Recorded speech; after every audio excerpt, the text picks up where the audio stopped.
Kia ora, Marky here, speaking to you from a cold and echoey location because I make videos in the moment, very spontaneously, when the desire arises. And yes, gosh, it's very echoey, isn't it? Hopefully that will add atmosphere, not that this is a particularly kind of spooky episode or anything like that. In fact, quite the opposite, really.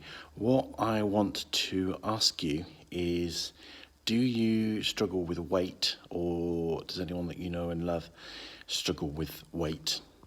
And if you struggle with weight, is it a problem with overeating? It probably is. It isn't always. Sometimes, it can be other things. It can be metabolism and, difficulty in being able to exercise and stuff like that. But for most of us, myself included, who are overweight, it's because of overeating. Okay.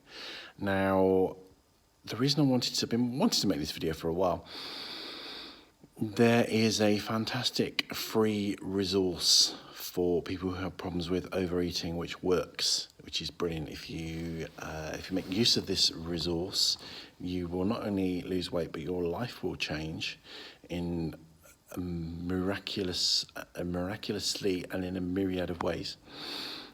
Because there's one method, one approach that gets to the core of the problem, and I think one method only.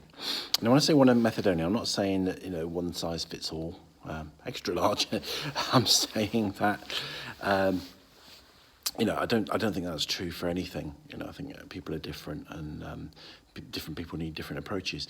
But in the field of weight loss, there are some lies and damnable and outright lies in terms of pseudo approaches that are offered to people.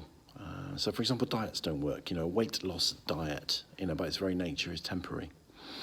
So lots and lots of money is made on diets, and I've seen so many people lose loads of weight on a diet and then immediately put it all back on again. So diets don't work. We know this. There's evidence for this.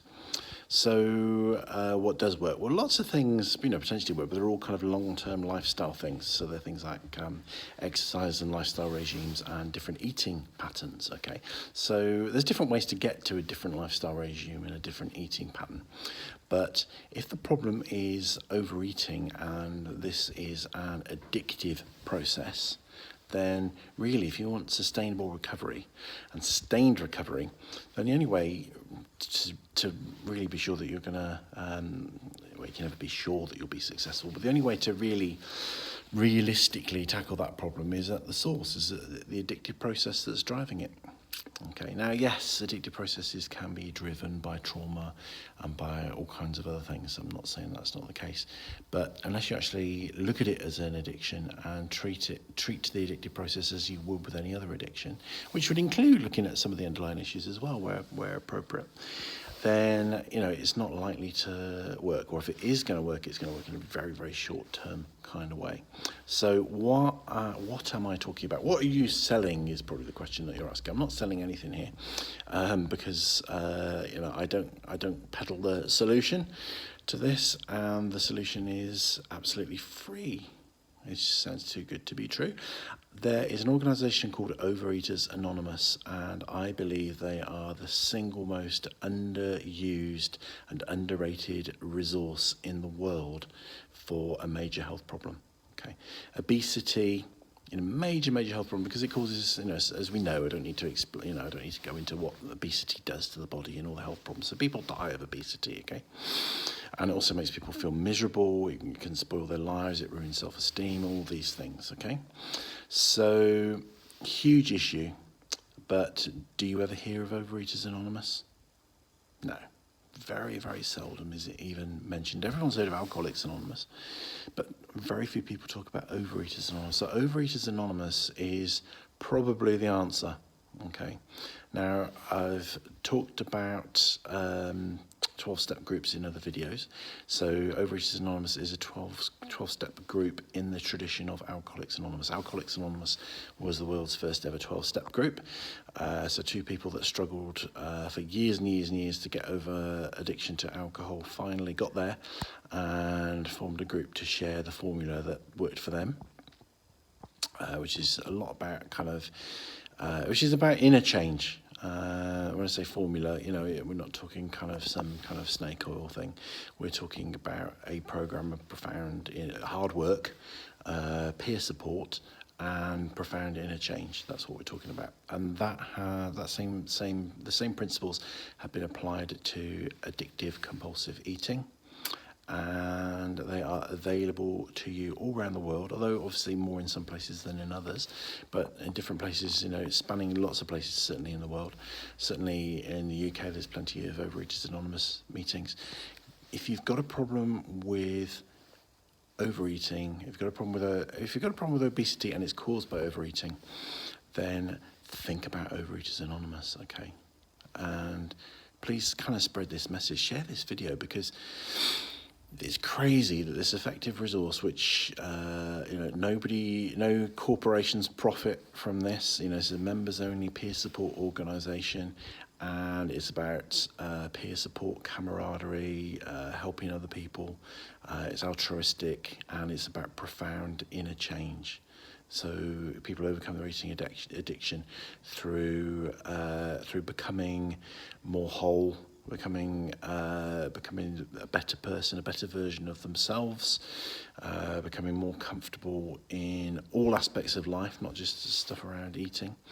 And there's no fads, there's no nonsense, there's no side effects, there's no risks. And yet this resource is just, it's just underused, isn't it? I mean, the things we hear about, are generally speaking, are the things that make somebody money, aren't they, really? That's the sad thing. I mean, who hasn't heard? Put your hand up if you've not heard of Coca-Cola. Okay. You have to be kind of living in a fairly remote existence not to have heard of Coca-Cola. Coca-Cola makes lots of people lots of money.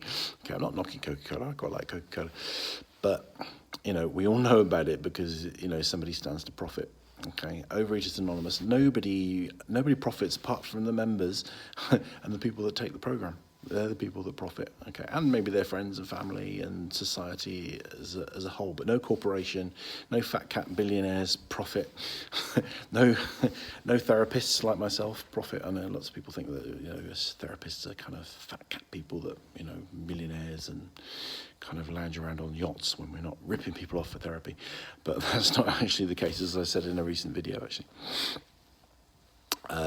So Overeaters Anonymous, OA as it's sometimes called.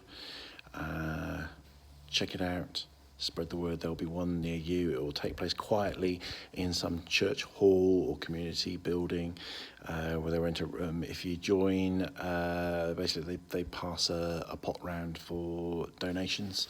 That's how they fund themselves. They don't want you to give a lot of money. They don't like ostentation. What they like is just people to put in a small amount, few dollars, few pounds, and that's how Overeaters Anonymous works. It's all very transparent, the program and everything is all there for you to see.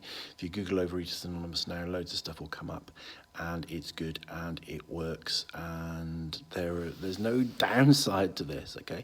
There is no downside. They offer you a permanent solution, and it's a program that you have to put some hard work into, and it won't be easy because recovery from any addiction or compulsion is not easy, but it works if you work it, as they say in the fellowship, or the fellowships as a whole, because there's lots of different 12-step fellowships. I have said enough. This is kind of a bit of a rant, but I feel very passionate about this because people, and again, I'm not saying there is no place for bariatric surgery and things like that. I think in some cases there is.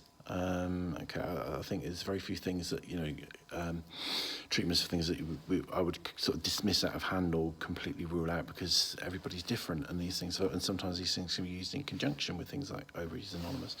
I'm not quite sure how that would work, but so I'm not saying it's the only way, but I'm saying it probably is the way.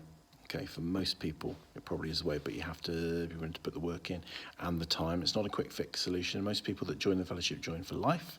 It doesn't mean that they're spending their whole life trying to reach a point where they feel happy and in control of their eating.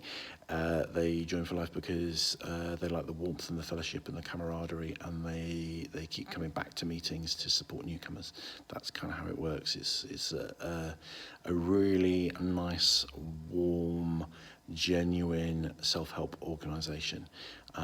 So if you struggle with overeating and that's a problem for you and it's something you want to look at, please check out Overeaters Anonymous, and please tell people, spread the word. This is a message that needs to get out there. They're not an evangelical organisation. They don't do masses of marketing. They do make themselves known, and they do they do spread the word, but not in a not in a major way, and certainly not in a kind of corporate way, because that goes against the whole ethos of the organisation. So somebody has to kind of speak for them. And I'm lucky enough to have a platform, so here I am speaking for Overeaters Anonymous. Overeaters Anonymous, OA, fantastic organisation. Please look at their websites, consider going to a meeting. But before you go to a meeting, do check out my video on 12, so it's a video series on 12-step meetings. Don't just turn up to a 12 meeting cold. It's important to be prepped and have a little bit of education and information on how they work. And then they're much more easier to take part in and join and engage with. So check out that video. I'll try and put a link below. So, yes, I think I've said it. Rangi Mario.